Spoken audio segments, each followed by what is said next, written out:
بسم اللہ الرحمن الرحیم۔ السلام علیکم جی پیارے بچوں، کیسے ہیں آپ سب؟ امید کرتے ہیں کہ آپ اللہ تعالیٰ کے فضل و کرم سے ٹھیک ٹھاک ہوں گے۔ آج ہم دوسرا چیپٹر شروع کرنے لگے ہیں اور کتاب کا صفحہ نمبر 28 ہے۔ سیرت طیبہ کے حوالے سے یہ چیپٹر ہے۔ اس چیپٹر کا نام ہے فتح مکہ۔ اس کو ہم شروع کرنے سے پہلے سب سے پہلے میں آپ کو فتح مکہ کا پس منظر بتا دوں، پھر ہم باقاعدہ اپنے سبق کا آغاز کریں گے۔ تو فتح مکہ کا پس منظر میں آپ کو بتاتا ہوں، ذرا غور سے اور توجہ سے سنیے گا۔ صلح حدیبیہ 10 سال کے لیے ہوئی تھی، مگر 630 عیسوی کے بالکل شروع میں مشرکین مکہ کے اتحادی قبیلہ بنو بکر نے مسلمانوں کے اتحادی قبیلہ بنو خزاع پر حملہ کیا تھا۔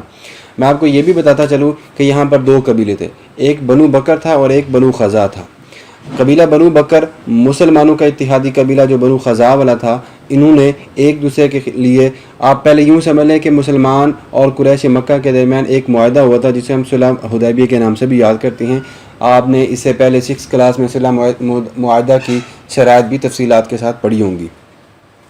یہاں پر مشرکین کا جو قبیلہ تھا وہ تھا قبیلہ بنو بکر، اور مسلمانوں کا جو قبیلہ اتحادی تھا وہ بنو خزاع تھا۔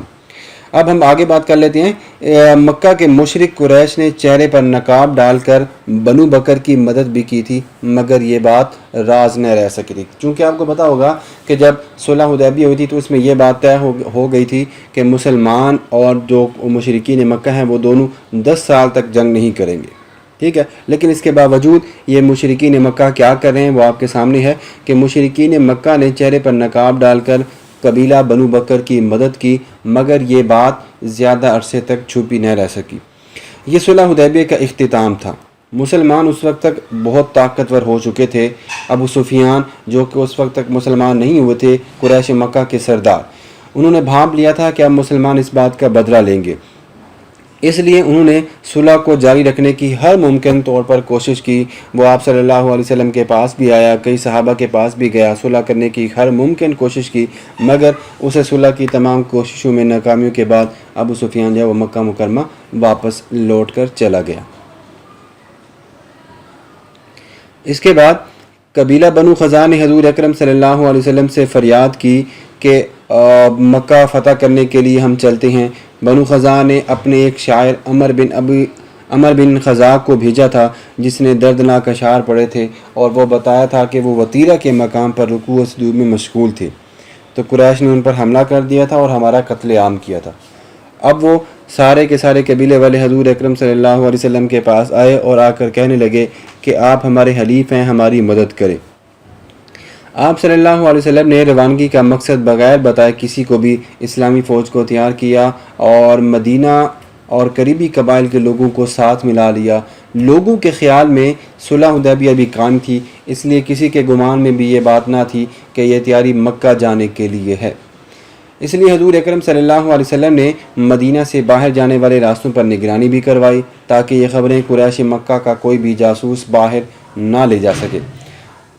حضور اکرم صلی اللہ علیہ وسلم نے دعا بھی کی تھی کہ اے خدایا آنکھوں اور خبروں کو قریش سے پوشیدہ کر دے تاکہ ہم اچانک ان کے سروں پر ٹوٹ پڑیں۔ آپ صلی اللہ علیہ وسلم 10 رمضان المبارک 8 ہجری کو مکہ مکرمہ کی جانب روانہ ہوئے تھے۔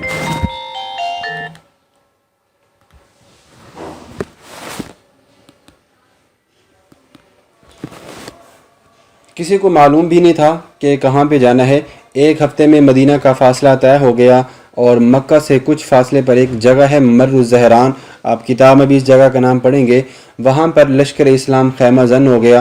لوگوں کو معلوم ہو چکا تھا کہ ہم مکہ کی طرف جانے کا ارادہ ہے۔ جنگ تو نہیں ہوئی تھی، مگر مر الزہران کے مقام پر حضور اکرم صلی اللہ علیہ وسلم نے یہ تاکید کی تھی اسلامی لشکر کو کہ لشکر کو بکیر دیا جائے اور آگ جلا دی جائے تاکہ قریش مکہ یہ سمجھ لیں کہ ہمارا لشکر بہت بڑا ہے اور وہ بری طرح ڈر جائیں، اور اس طرح شاید بغیر خون ریزی کے ہی مکہ فتح ہو جائے۔ یہ تدبیر کارگر رہی۔ مشرکین کے سردار ابو سفیان نے دور سے ہی لشکر کو دیکھا۔ ایک شخص نے کہا کہ یہ بنو خزاع کے لوگ ہیں جو کہ بدلہ لینے کے لیے آئے ہیں، مگر اس نے کہا کہ اتنا بڑا لشکر اور اتنی آگ بنو خزاع کے بس کی بات نہیں ہے۔ اس لیے اب آگے انہوں نے ابو سفیان نے حضور اکرم صلی اللہ علیہ وسلم سے امان پانے کے لیے لشکر اسلام کی طرف حضور اکرم صلی اللہ علیہ وسلم کے چچا عباس بن عبد المطلب رضی اللہ تعالیٰ عنہ کی پناہ لی۔ کچھ مسلمانوں نے اسے ماننا بھی چاہا، مگر چونکہ وہ حضرت عبداللہ بن عباس رضی اللہ تعالیٰ عنہ کی پناہ میں تھا، اس لیے لوگوں نے اسے چھوڑ دیا۔ رات کو قید میں رکھ کر صبح ابو سفیان کو حضور اکرم صلی اللہ علیہ وسلم کی خدمت میں پیش کیا گیا۔ حضور اکرم صلی اللہ علیہ وسلم نے ابو سفیان کو دیکھا تو فرمایا کہ کیا ابھی اس کا وقت نہیں آیا کہ تو یہ سمجھے کہ ایک خدا کے علاوہ کوئی اور خدا نہیں ہے؟ کیا یہ وقت نہیں آیا کہ تم یہ جانو کہ میں خدا کا پیغمبر ہوں؟ اس پر ابو سفیان نے کہا کہ مجھے آپ کی رسالت پر تردد ہے۔ اس پر ان کو پناہ دینے والے عبداللہ بن عباس بن عبد المطلب سخت ناراض ہوئے اور کہا کہ اے ابو سفیان، اگر تو اسلام نہ لایا تو تمہاری جان کی کوئی ضمانت نہیں ہے۔ اس پر ابو سفیان نے اسلام قبول کر لیا، مگر حضور اکرم صلی اللہ علیہ وسلم نے اسے رہا نہ کیا، بلکہ ایک جگہ رکھ کر مسلمانوں کے دستوں کو اس کے سامنے سے گزارا۔ وہ بہت مرعوب ہوا اور عباس بن عبد المطلب کو کہنے لگا، اے عباس، تمہارے بھتیجے نے تو زبردست سلطنت حاصل کیا۔ حضرت عباس بن عبد المطلب نے کہا کہ یہ کوئی سلطنت نہیں ہے بلکہ نبوت ہے جو خدا کی عطا کردہ ہے۔ اس کے بعد حضرت عباس بن عبد المطلب نے حضور اکرم صلی اللہ علیہ وسلم کو کہا، اے اللہ کے رسول، ابو سفیان ایسا شخص ہے جو ریاست کو دوست رکھتا ہے، اسے اسی وقت کوئی مقام عطا کرے۔ اس پر حضرت محمد صلی اللہ علیہ وسلم نے فرمایا، ابو سفیان لوگوں کو اطمینان دلا سکتا ہے، جو کوئی اس کی پناہ میں آ جائے گا امان پائے گا۔ جو شخص اپنے ہتھیار رکھ کر اس کے گھر میں چلا جائے گا اور دروازہ بند کر لے گا یا مسجد الحرام میں پناہ لے گا، وہ بھی اسلام کے لشکر کے اندر ہی محفوظ رہے گا۔ اس کے بعد ابو سفیان کو رہا کر دیا گیا، جس کا فائدہ یہ ہوا کہ اس نے مکہ میں جا کر اسلامی لشکر کی عظمت بتا کر ان لوگوں کو خوب ڈرایا۔ یہاں پر بھی آپ کو یہ بتاتے چلیں کہ قرآن پاک میں اللہ تعالیٰ نے فرمایا، اذا جاء نصر اللہ والفتح ورأیت الناس یدخلون فی دین اللہ افواجا۔ اس سورہ مبارکہ میں بھی یہی بات بیان کی گئی ہے کہ مکہ اس وقت فتح ہوا جب لوگ گروہ در گروہ اسلام میں داخل ہو رہے تھے، جب لوگوں کا ہجوم اسلام قبول کرنے کے لیے چل پڑا تھا۔ حضرت محمد صلی اللہ علیہ وسلم نے لشکر کو 4 دستوں میں تقسیم کیا اور مختلف سمتوں میں شہر میں داخل ہونے کا حکم دیا اور تاکید کی کہ جو تم سے لڑے اس کے علاوہ کسی اور سے جنگ نہ کرنا۔ چاروں طرف سے شہر گھر گیا اور مشرکین کے پاس ہتھیار ڈالنے کے علاوہ کوئی راستہ نہ رہا۔ صرف ایک چھوٹے سے گروہ نے لڑائی کی، جس میں صفوان بن امیہ بن ابی خلف اور اکرمہ بن ابی جہل شامل تھے۔ ان کا ٹکراؤ حضرت خالد بن ولید رضی اللہ تعالیٰ عنہ کی قیادت کے کردار دستے سے ہوا۔ مشرکین کے 28 افراد انتہائی ذلت سے مارے گئے۔ لشکر اسلام انتہائی فاتحانہ طریقے سے شہر مکہ میں داخل ہوا، جہاں سے نبی اکرم صلی اللہ علیہ وسلم 8 سال پہلے ہجرت کر کے آئے تھے۔ کچھ دیر آرام کے بعد حضور اکرم صلی اللہ علیہ وسلم مجاہدین کے ہمراہ خانہ کعبہ کی طرف روانہ ہوئے۔ کتاب میں بھی آپ اس کے بارے میں تفصیلاً پڑھیں گے کہ جب نبی کریم صلی اللہ علیہ وسلم مسجد حرام میں داخل ہوئے تو اس وقت کا نظارہ کیا تھا، ہم آپ کو تھوڑا سا بتاتے چلتے ہیں۔ نبی اکرم صلی اللہ علیہ وسلم مسجد حرام میں داخل ہوئے، خانہ کعبہ پر نظر پڑتے ہی گھوڑے پر سواری کی حالت میں حجر اسود کو بوسہ دیا۔ آپ صلی اللہ علیہ وسلم تکبیر بلند کرتے تھے اور لشکر اسلام بھی آپ صلی اللہ علیہ وسلم کے جواب میں تکبیر بلند کرتے تھے۔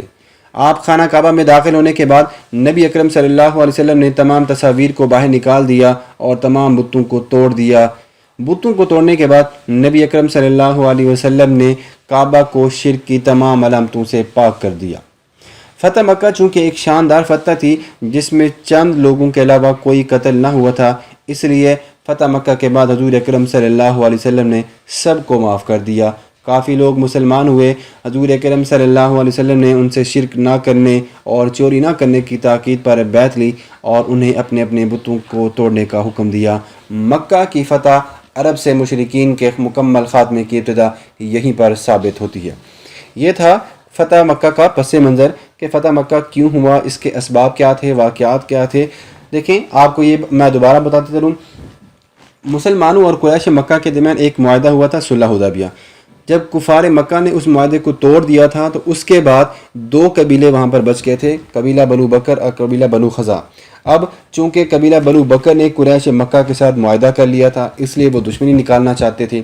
اس لیے قریش مکہ سے انتقام لینے کے لیے نبی اکرم صلی اللہ علیہ وسلم نے اپنے دستے کے ساتھ، اپنے سواریوں کے ساتھ، لشکر اسلام کے ساتھ جو ہے وہ مکہ کی طرف کوچ کی، جس کی بنا پر یہ مکہ وجود میں آیا تھا۔ اب ہم جو سبق میں لکھا ہوا ہے کتاب کا صفحہ نمبر 8، ہم اس کو تفصیلاً دیکھتے ہیں کہ اس میں کیا لکھا ہوا ہے، ہم اس کو بھی تھوڑا سا پڑھ لیتے ہیں۔ بسم اللہ الرحمن الرحیم۔ آج کی کلاس میں ہم دوسرا چیپٹر فتح مکہ سیرت و تجربہ کے حوالے سے شروع کرنے لگے ہیں۔ کتاب کا صفحہ نمبر 28 آپ کھولیں، آپ کو اس چیپٹر کے بارے میں مکمل تفصیلات یہاں پہ ملے گی۔ ہم سب سے پہلے بات کریں گے فتح مکہ کا پس منظر۔